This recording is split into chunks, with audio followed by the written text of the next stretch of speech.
Mountain God needs no donations, only worship please. Chapter 18 Fan Fiction by Azazyel. Please subscribe to this YouTube channel for listening and patreon.com/Azazyel to read all of his stories. Now that I was free of Gaia's grasp, I took a quick step back from her but made sure my face wasn't showing any huge signs of fear or whatever. Tiamat. I hope it's okay if I call you that, but I need to go check on Ran.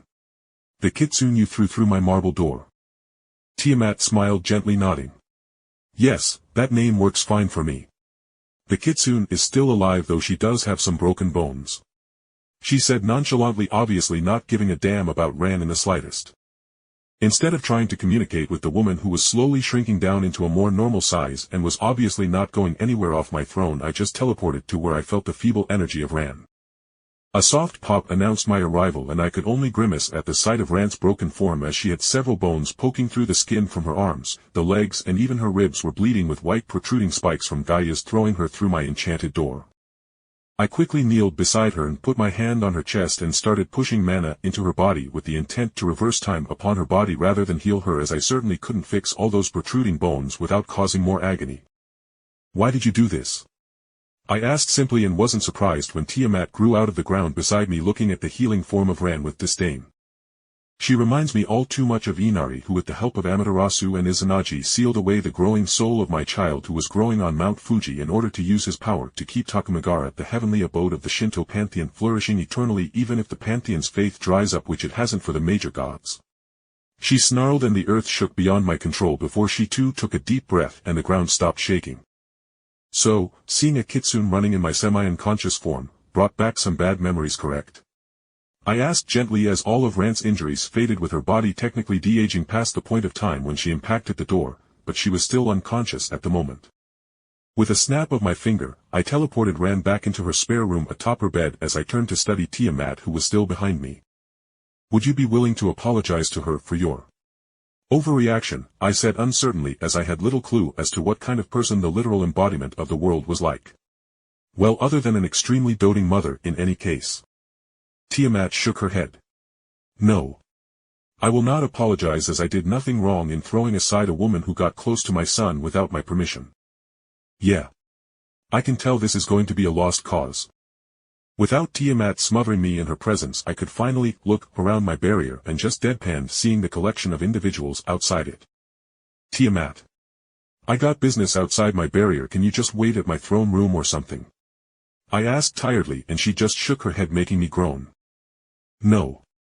I can see they are doing a ritual that will distort space in a local environment with the help of that girl who can manipulate fate. They plan on launching themselves through chaotic space with her help, sending themselves safely, obviously here through the barrier you made. Gaia patiently explained with a motherly chiding tone, like I was the lazy child who forgot a math problem on a worksheet or something. Well, geez, sorry, Mom. Didn't think I needed my barrier especially tuned to block people from skipping through non-existence. I wordlessly just teleported in front of the collection of individuals working on a large circle of runes. Marissa, Alice, Scarlet Devil Mansion cast. Could I ask you to simply knock on the barrier like civilized people, not attempt to create a tear in reality that I or Yukari will need to fix?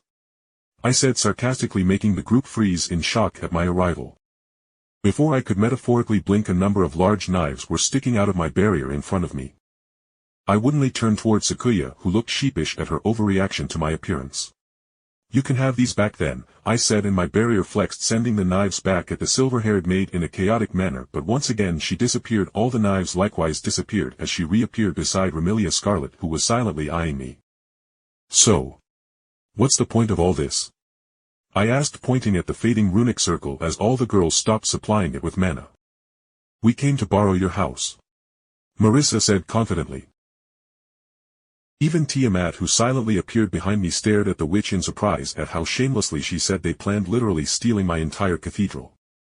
I blinked and stared at Marissa in disdain. Marissa, you are so poor you have to eat wild mushrooms from the magic forest, and half of them are toxic or hallucinogenic. Steal some more books from Patchy over there, she is a much easier target, and you could probably sell her books to the humans inside the village. Patchouli had a full-body seizure hearing my words, and the thought of a bunch of grubby, not even magically accomplished humans getting her books from Marissa was all too likely, as she couldn't protect her library unless it was her familiar, herself and Sakuya all attacking Marissa at the same time. What would you people even do with my cathedral?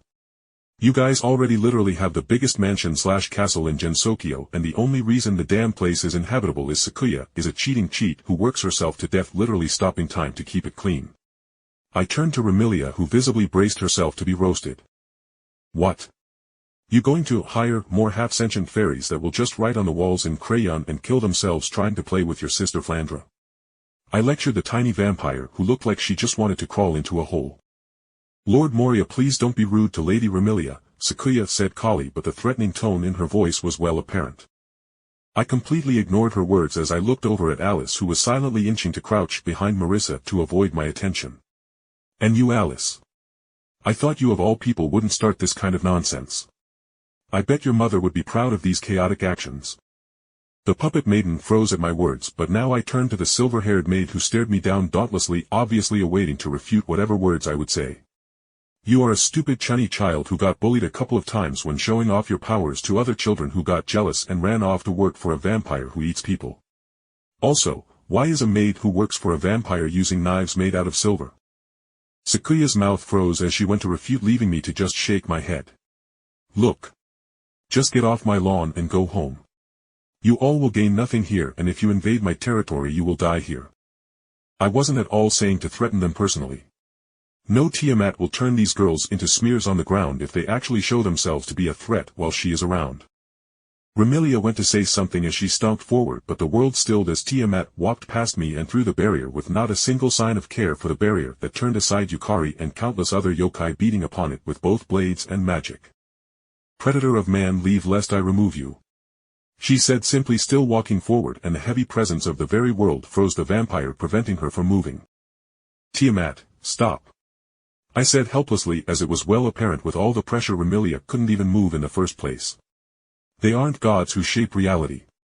They cannot even move under your gaze.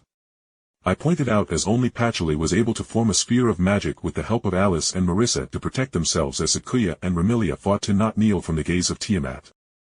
I have a strong feeling only high-ranking gods like Odin, Chaos, or other primordial gods can tangle with her. And are probably the only form of contact she has. Which explains a lot. Remilia, I know for a fact that you wouldn't do this nonsense just to steal a building from me. Why are you actually here? I asked. Remilia, no longer being pressed into the ground, just brushed some dust off her dress with a flat expression before sighing. I wanted to leverage the building to have you power a ritual that would allow me and my sister to finally grow into our fully grown bodies. Damn supernatural people in trying to force others into helping when they could just ask.